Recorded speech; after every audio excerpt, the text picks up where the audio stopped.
इमाम हसन के वाक़या बड़ा प्यारा है कि मौला हसन एक जगह से गुजर रहे थे, एक खराबा, एक टूटी हुई जगह थी।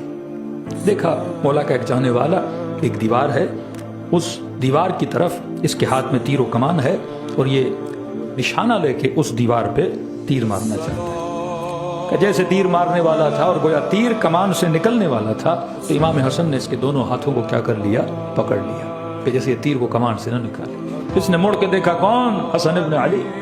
कि मौला क्या कर रहे हैं, मेरे हाथों को छोड़िए छोड़िए। इमाम ने कहा नहीं छोड़ूंगा। कहते थोड़ी देर गुजरी, इमाम ने हाथ छोड़ दिया। कि मौला आपने तो गजब कर दिया। इन्होंने क्या हुआ? कि मौला मैं कई सालों से इस लम्हे का इंतजार कर रहा था। इमाम ने कहा इस लम्हे में क्या है? कि मौला किसी नुजूमी ने मुझे बताया था कि हर 100 साल के बाद आसमान के ऊपर 2 सितारे हैं, जब ये एक दूसरे के करीब आते हैं और चंद लम्हों के लिए करीब आते हैं, और उसी वक्त अगर कोई तीर किसी दीवार पे मारे तो पूरी दीवार सोने की बन जाती है। तो मौला मैं करोड़पति बनने वाला था, मैं अरबपति आज बनने वाला था। मौला कितने दिनों से उस नजूमी से पूछ रहा हूँ, डेली रात को आता हूँ, आसमान को देखता हूँ। मौला आज वो घड़ी थी और आपने मुझे करोड़पति बनने से क्या कर दिया? मौला रोक दिया। इमाम ने कहा अच्छा। कहा मौला अब सितारे 100 साल के बाद मिलते हैं और वो लम्हा करीब आया था और आपने उसी वक्त आज ही पकड़ना था आपने मुझे। मौला कल पकड़ लेते, दोपहर को पकड़ लेते, आज आके आपने पकड़ लिया। इमाम ने कहा कोई बात नहीं है, तीरो कमान उठा। इसने तीरो कमान उठाया। कहा मौला ये सितारे 100 साल के बाद मिलते हैं। इमाम ने कहा उठा ले, इत्तफाक है फिर शायद मिल जाएं। इसने कहा ठीक है मौला। इसने तीरो कमान उठाया, इसने तीर को खींचा और जैसे खींचा और आसमान में देखा वो सितारे फिर करीब आ चुके थे। अब ये तीर को छोड़ने वाला था। इसकी खुशी का आलम था कि मौला तो मौजज़ा हो गया है, जो सितारे 100 साल के बाद मिलते हैं ये आज फिर मिल चुके हैं। अब छोड़ने ही वाला था, मौला हसन ने फिर इसके हाथों को पकड़ लिया। अब देखिए उस बंदे की कैफियत क्या होगी, हालत क्या होगी।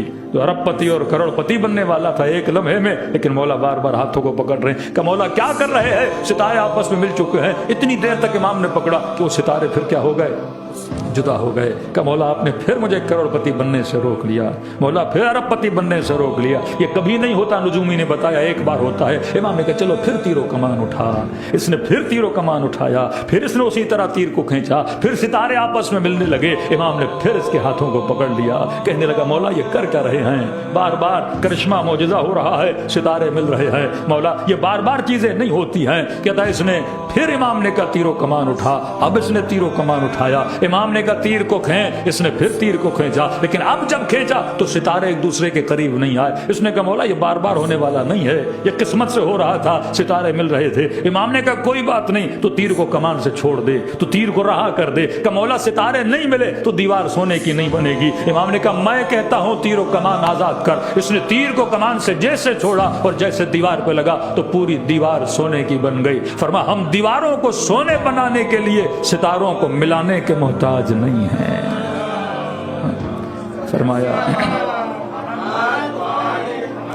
फरमा हम बस इरादा करें तो दीवार सोने की बन सकती है। और कहा कि तूने शायद गौर नहीं किया, जब मैं कहता था तीर को खींच तो सितारे एक दूसरे के करीब आते थे। और तुझे समझाने के लिए कि अगर हम चाहें तो जमीन को सोना बना सकते हैं, दीवार को सोना बना सकते हैं। कि मौला जब आप ये चाहते और हर चीज सोना बन सकती है तो मौला बना क्यों नहीं रहे? इमाम ने फरमाया तुम्हारे पास वो दौलत है जो अमीरों के पास भी नहीं है। अगर तुझे ये सोना चाहिए आज मैं हसन देने के लिए तैयार हूं, लेकिन एक चीज मुझे वापस कर दे। मौला क्या आप मुझसे लेंगे और क्या मुझे देंगे? कि जिस भी दीवार को बोलेगा पूरी सोने की बन जाएगी, सारा सोना तेरा, ले जा अमीर बन जा, लेकिन हमारी मोहब्बत हमें वापस कर दे। कहने लगा मौला वल्लाह दुनिया भी दी जाए आपकी मोहब्बत वापस नहीं करूंगा। इमाम ने फरमाया अब बता तू अमीर है या सोने वाले अमीर हैं? जबकि तू इतनी कीमती चीज देने के लिए तैयार नहीं है तो कभी खुद को गरीब न बोला कर। जिसके दिल में मोहब्बत मोहम्मद और आले मोहम्मद है, पर मैं उससे बड़ा अमीर रूए ज़मीन इंसान नहीं है। क्योंकि इसी मोहब्बत के बदले में खुदा तुझे वो कुछ देगा जिसका तुमने जिंदगी में तसव्वुर नहीं किया। ये बड़ी हदीस है ना, मन मात अला हुब्ब आले मोहम्मद मात शहीदा। जो इनकी मोहब्बत में दुनिया से चला जाए वो शहीद होकर दुनिया से चला जाता है। मतलब जिंदगी किसकी मोहब्बत पे गुजरे? मोहम्मद और